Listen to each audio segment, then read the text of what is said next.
July August আন্দোলনে থানা থেকে লুট হওয়া অস্ত্রগুলো কাদের কাছে আছে, কার কাছে আছে?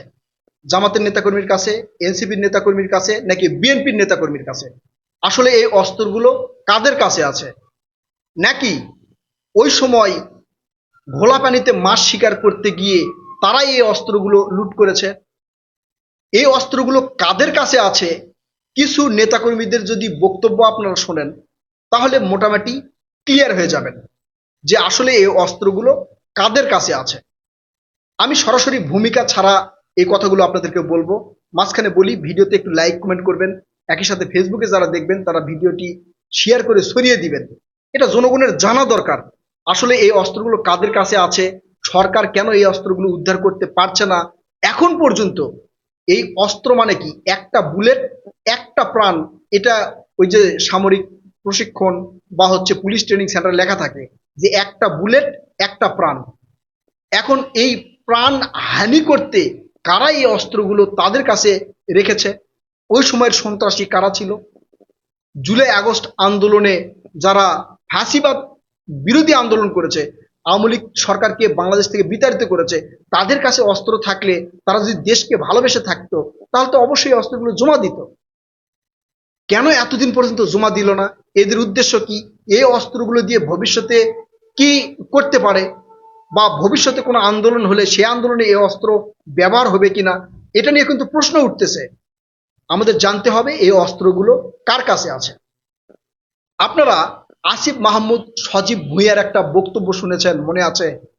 আসিফ মাহমুদ সজীব ভুঁইয়া বলেছিল, এই 5 আগস্টে যদি শেখ হাসিনা বাংলাদেশ থেকে পালিয়ে না যেত, অথবা এই আন্দোলন যদি তাদের সফল না হতো, রাজপথের এই আন্দোলনকে তারা সশস্ত্র আন্দোলনের রূপ দিত।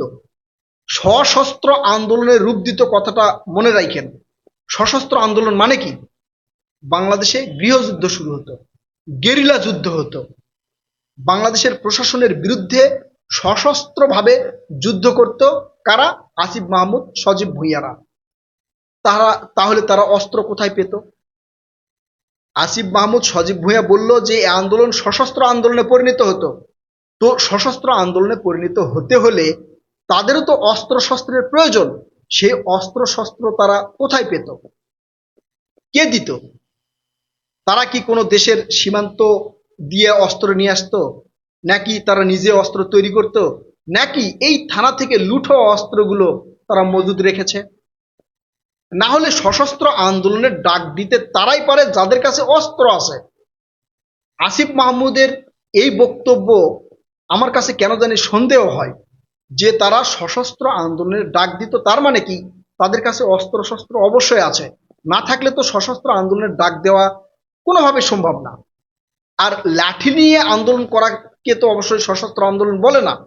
সশস্ত্র আন্দোলন সে আন্দোলনকে বলে যে আন্দোলনকারীদের কাছে অস্ত্র শস্ত্র থাকে, আধুনিক অস্ত্র শস্ত্র থাকে। সে আন্দোলনকারী যখন আন্দোলনের ডাক দেয় তখন সেটা সশস্ত্র আন্দোলন হয়। পাকিস্তানি সেনাবাহিনীর বিরুদ্ধে বাংলাদেশের যেই মানে মুক্তিযুদ্ধের আন্দোলন হয়েছিল, সে আন্দোলন হয়েছিল সশস্ত্র আন্দোলন। কারণ বাংলাদেশের মুক্তিযোদ্ধারা তখন বাংলাদেশের যেগুলো মানে পূর্ব পাকিস্তানের যেগুলো থানা টানা ছিল সেগুলো থানা থেকে অস্ত্র লুট করেছে। বাংলাদেশের যেগুলো মানে পুলিশের মধ্যে যারা ছিল তারা অস্ত্র শস্ত্র নিয়েছে, তারপর সশস্ত্র আন্দোলনের ডাক দিয়েছে। তাছাড়া তো সশস্ত্র আন্দোলন হতো না। এখন এই থানা থেকে লুট হওয়া অস্ত্রগুলো কাদের কাছে আছে? আসিফ মাহমুদ সজীব ভুঁইয়ার এই প্রশ্নে মানে এই বক্তব্যে যদি আপনি মানে প্রশ্ন খোঁজেন বা প্রশ্ন করেন, তাহলে মনে হতে পারে যে অস্ত্র তাদের কাছে আছে। তাদের কাছে অস্ত্র আছে কিনা আমি জানি না, কিন্তু আসিফ মাহমুদ সজীব ভুঁইয়া দৃঢ় কণ্ঠে বলেছে যে এই আন্দোলন সশস্ত্র আন্দোলনের পরিণত হতো। সশস্ত্র আন্দোলনে পরিণত হতো কিভাবে? পুলিশের একটা অংশ কি তাদের সাথে আসতো? সেনাবাহিনীর একটা অংশ কি তাদের সাথে আসতো যে তারা অস্ত্র নিয়ে এসে সশস্ত্র আন্দোলন করত? আমি জানি না, আমি জানি না, কিন্তু আমার ভিতরে এই প্রশ্নটা উঠেছে। এখন এই থানা থেকে লুট হওয়া অস্ত্র ভবিষ্যতে কোন কোন কাজে আসতে পারে? এই অস্ত্রগুলো যদি উদ্ধার করা না যায়, তাহলে এই অস্ত্র কি কি কাজে ব্যবহার হতে পারে? এক, যারা ওই সময় ওই যে ঘোলা পানিতে মাছ শিকার করেছে, কোনো রাজনৈতিক দলের নয়, তারা কিছু অস্ত্র নিয়ে যায়, হয়তো গোপনে রাখতে পারে, তারা এই সন্ত্রাসী করবে, তারা ছিনতাই করবে, তারা চাঁদাবাজি করবে, এই অস্ত্রের ভয় দেখিয়ে মাঝে মাঝে গ্রেপ্তার হচ্ছে। কিন্তু আপনারা দেখতেছেন যে অস্ত্র সহ গ্রেপ্তার হচ্ছে, কারো বাসায় গিয়ে গুলি করতেছে, এই ধরনের নিউজ কিন্তু দেখতেছেন। এই থানা থেকে লুট হওয়া এই অস্ত্রগুলোই দিয়ে এই কাজগুলো করা হচ্ছে।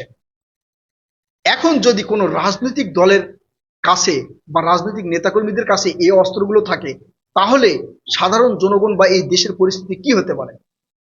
বিরোধী দল বিভিন্ন ইস্যু নিয়ে মাঠে নামবে, এটা রাজনীতির নিয়ম।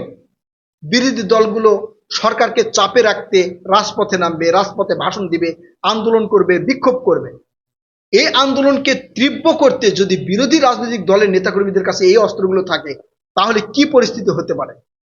চিন্তা করেন একবার যে কি পরিস্থিতি হতে পারে। কিছু কিছু নেতাদের বক্তব্য শুনলে মানে মনে হয় যে তাদের পিছনে বৃহৎ কোনো শক্তি আছে।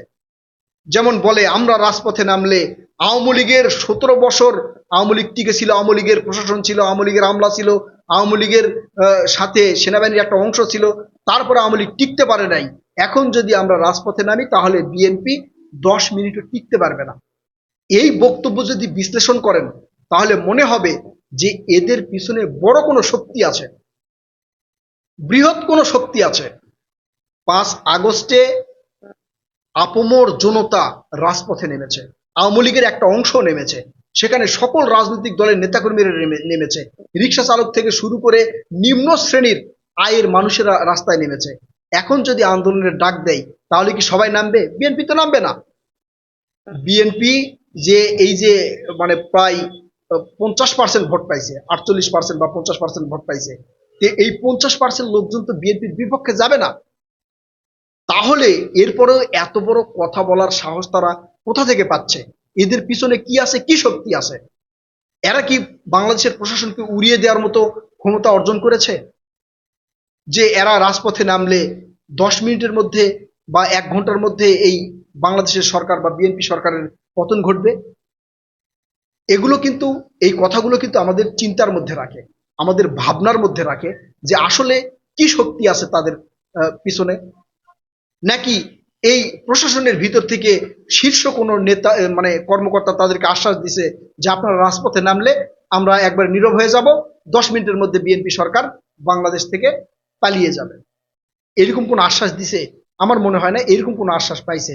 তবে আমার মনে হচ্ছে তাদের পিছনে বড় কোনো শক্তি থাকতে পারে, সেটা দেশি বা বিদেশি, দেশীয় বা আন্তর্জাতিক, যে কোনো একটা ক্ষমতা থাকতে পারে।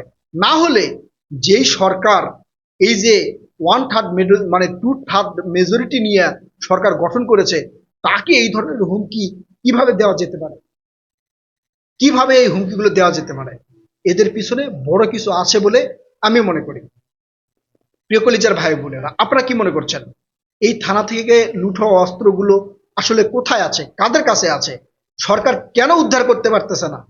আপনারা আপনাদের মূল্যবান মতামত কমেন্ট করে জানাবেন। কথা হবে নতুন কোনো ভিডিওতে। ততক্ষণ পর্যন্ত ভালো থাকবেন ইনশাআল্লাহ। আল্লাহ হাফেজ।